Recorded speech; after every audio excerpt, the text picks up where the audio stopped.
so glad you're here. I started this project over 20 years ago when 18 women over the age of 60 came together at the Times Square recruitment station in hopes of enlisting in the armed forces in place of young people who hopefully had a long future ahead of them.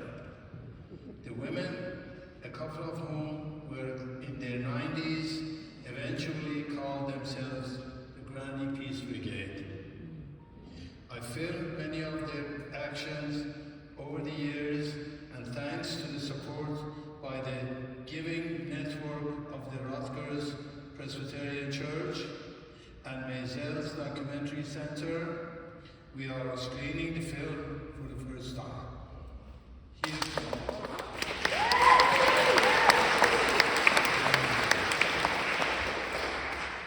I would like to thank the church, and especially Leslie and Peter, for total support of the film, as well as Pam Demetrius, who organized a huge amount of footage to be edited, and Nasri,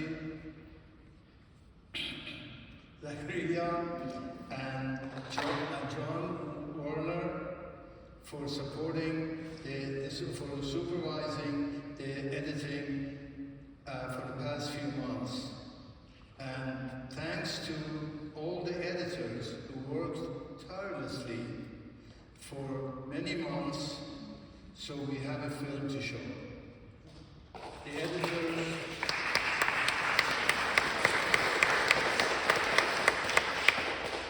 The editors are Annette, Manuel, Fatou, Gio, Elizabeth, Donna, Reem, Sebastian, and Tara.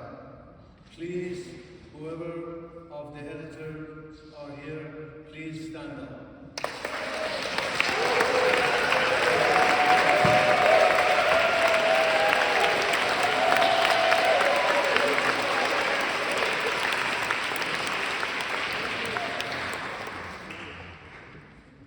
Thank you all for being here tonight, and of course, gratitude to the grannies who created this historic movement. Thank you for coming.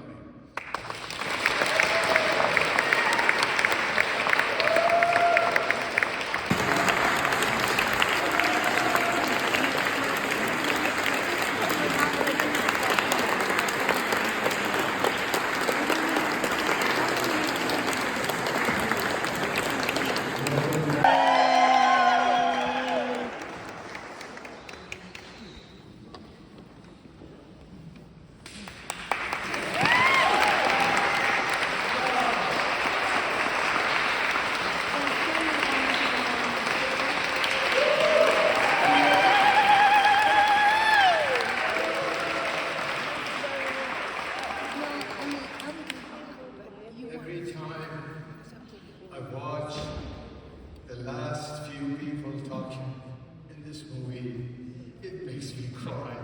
It makes me cry because we're going through it right now. Much worse than it used to be.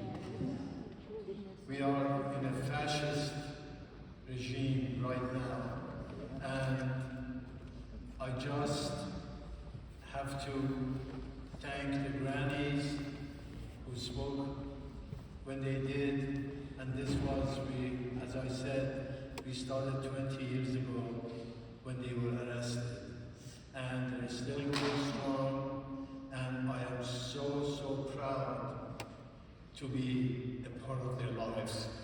Thank you.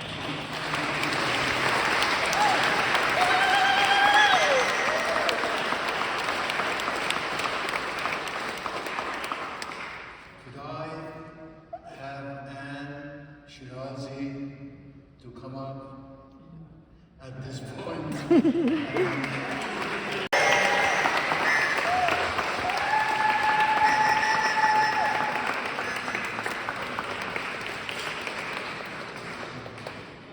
Have something to say? I do. I'm Ahmad Shirazi.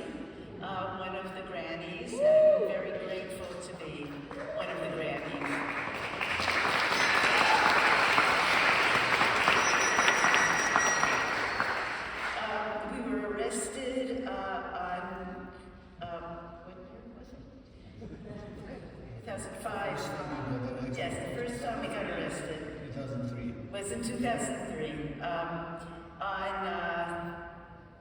53rd Street near 5th Avenue. And in April 7th, 2003, it was the start of the Iraq War. 2 weeks later, we were arrested at the Carlisle Group, and which was 53rd or 5th, and I can't read my writing. That's when we met you. And that's when I met Jenny Hines, and we have spent.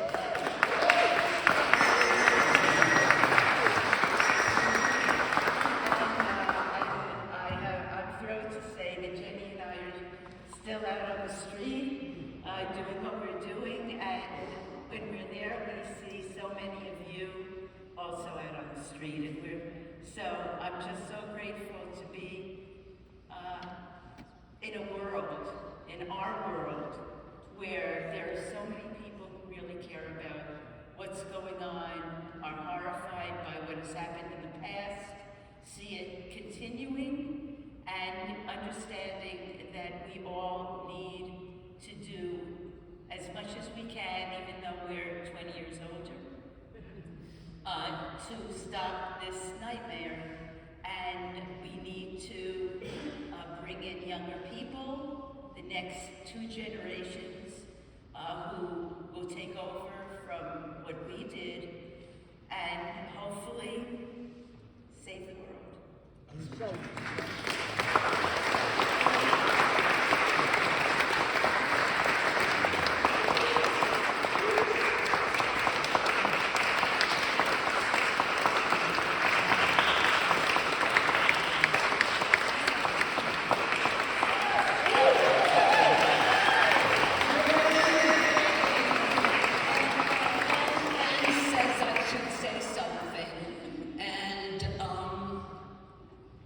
First of all, I want to thank Ahmad for making a splendid film and a splendid documentary that was not easy, given especially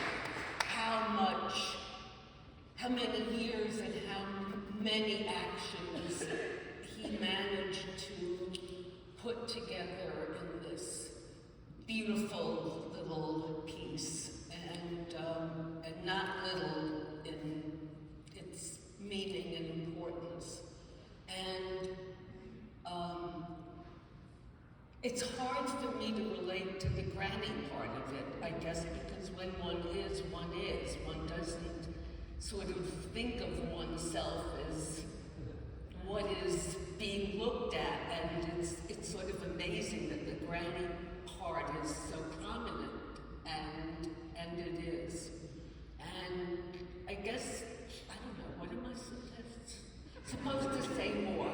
The more, if I'm supposed to say anything, is that the spirit that is shown in the film and exists in all of us here, I think, really needs to take shape and form and action in this very, very moment.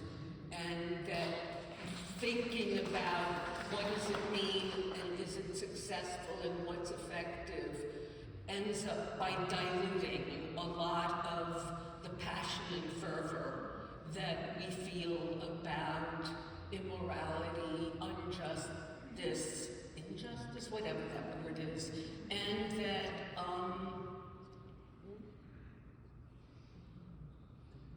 I don't know, I think it's the essence in many ways of what makes life worth living, which is really standing and holding one's feet on the ground and looking around and saying what's going on is affecting people now and in the future, and we cannot stand by, otherwise we're complicit. So, thank you.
except in spirit.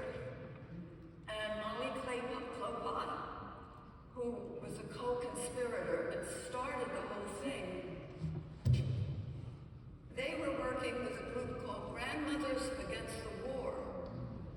It was on Fifth Avenue by Rockefeller Center, and would meet once a week.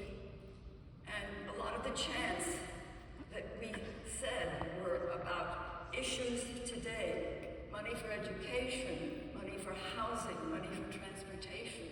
Same themes, right?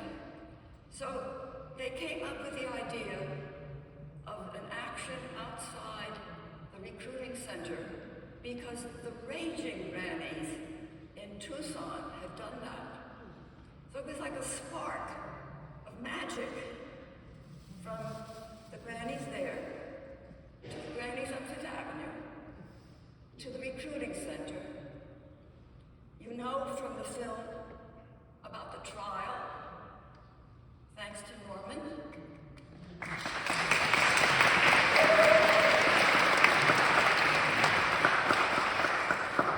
The charges were dropped, and then we had a meeting at Norman's office. It was going to be just kind of thank him, and he said, "What's next?" You remember that? He said, "What's next?" He said, "You've created something. You can't let it go. You got to do something with it." And as you see from the film, we did.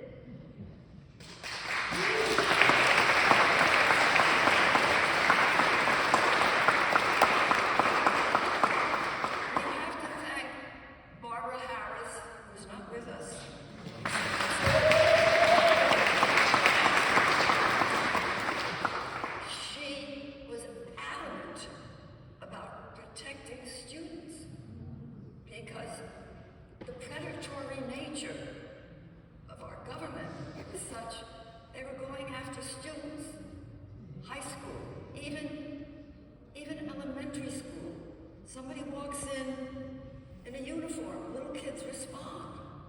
They were selling war to young children. Barbara would not have anything to do with it. So we would go to PTA meetings, teacher night, when parents would come, giving them information. Don't fall for the recruiters. Then Phyllis created a system for a penny poll. You could go around giving people pennies to pretend they were in charge of our budget. How much would you give for housing? How much would you give for education? How much would you give for the military? And of course, when we would check with these cylinders, the military got like this, and the other cylinders were filled with pennies. People were speaking out. And we went to the parks, and we did that. And then Corinne, who's no longer here, she read a book about the bases that the U.S. has all over the world. So then we had a series of teach-ins all over the different, a few churches that no longer function that way, but Community Church on 35th Street and a few of the other Unitarian churches and Catholic churches hosted us. So we did teach-ins about Africa, about the military in the Pacific. I could go on and on about what the grannies did, but it's all captured thanks to this man here. So, Norman Siegel, please come on.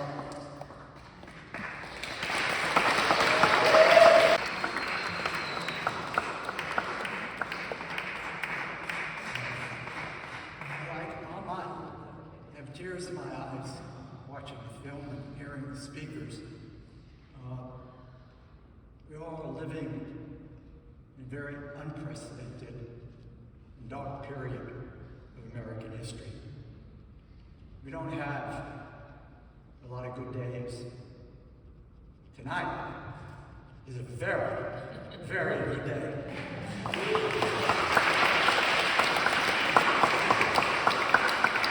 Saturday, for 7.2 million people, was a good day.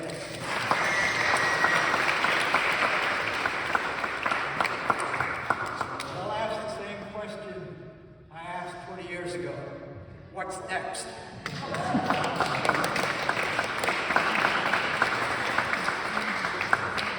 We cannot, and never, especially these days, as the t-shirt says, be silent.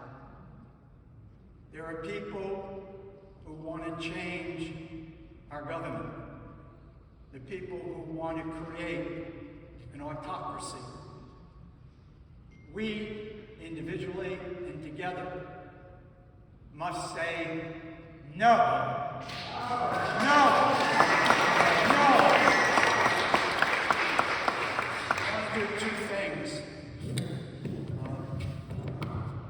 Whoops. No, there's that. Usually, I don't need mics. People tell me to be quiet. Someone recently said, "Could you speak up, Norman?"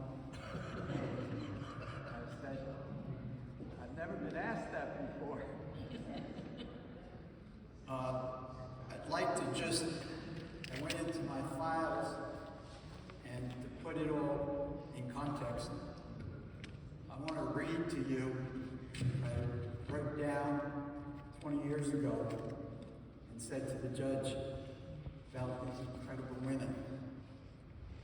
These 18 defendants are people of conscience who on October 17th, 2005, acted on principle in the great American tradition of peaceful, nonviolent protest. They walked in the shoes of great Americans who have made this nation and the city as great as we are. We are a better society and a better city because of citizens who stand up, speak out, visibly and vocally, are prepared when other means fail to even get arrested, to bring needed public attention to their underlying grievances. With all due respect to the law and the criminal justice system,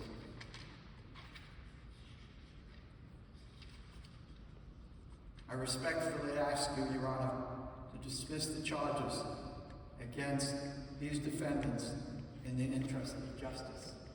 And the judge, as the film said, each day that we went, the key in the case, my colleague Earl Ward and I, it wasn't putting the grannies on trial. It was putting the war on trial. And each one of the women, because it's such an eclectic, impressive, articulate group of individuals, one by one, when the question was asked very simply, why did you do what you did? You heard a lot of it in the film by Ahmad. That won this judge over. In the beginning, he wasn't with us. And little by little, it changed because of these women. And what I also like to do now is, this is the last thing I will do, is I like to read of the 15 grannies who are here. And if any of them are here, please join us up here. If not, please stand so people can recognize you. Jenny Hines.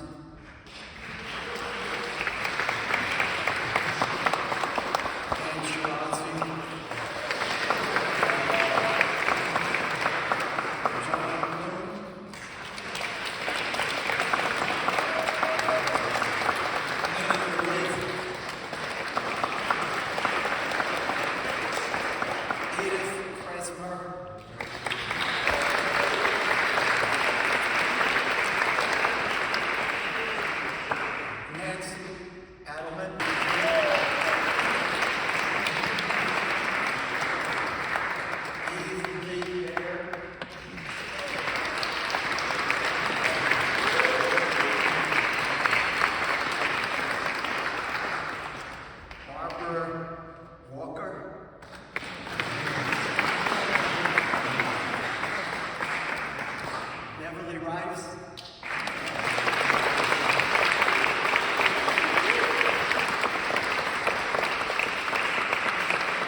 Tillis.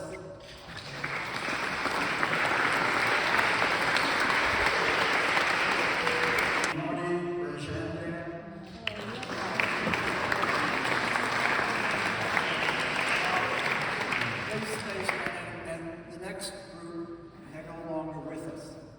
But I'm going to read their names and then ask for 60 seconds of silence to think of them. And we'll then move on. Joan Wild, Carol Houston, Molly Klopper, Vinnie Burrows, Lillian Lifflander, Lillian Pollock, Barbara Harris, Pat DeAngelis, Betty Roselle, Marie Runyon, Lillian Rydell, Corinne Willinger. 60 seconds, please.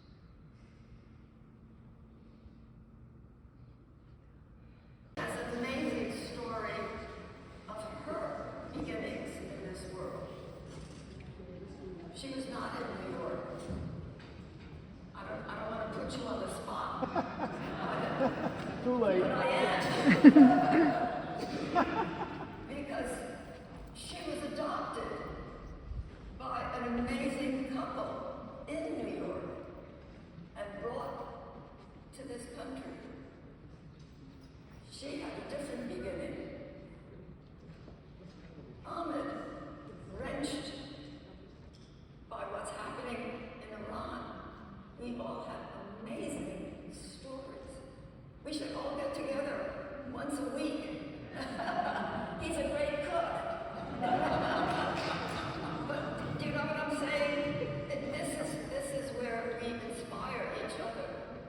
And it is a kind of relay race.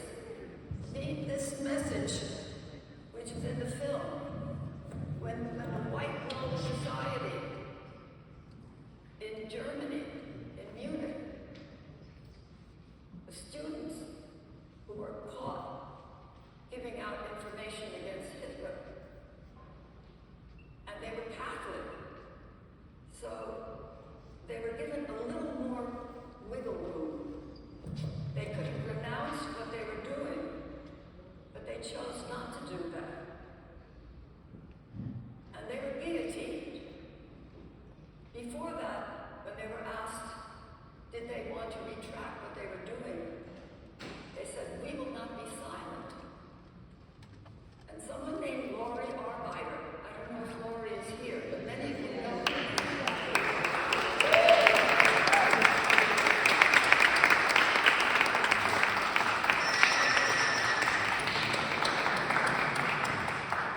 Laurie is a force of nature. She picked up the words of the White Rose Society in Munich and made these shirts for us. And in fact, when you see these wonderful black placards with white lettering, and the t-shirts, that's Laurie.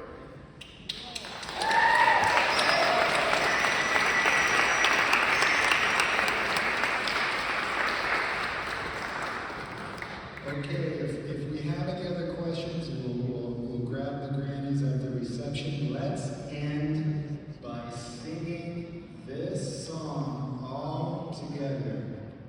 Let's do it.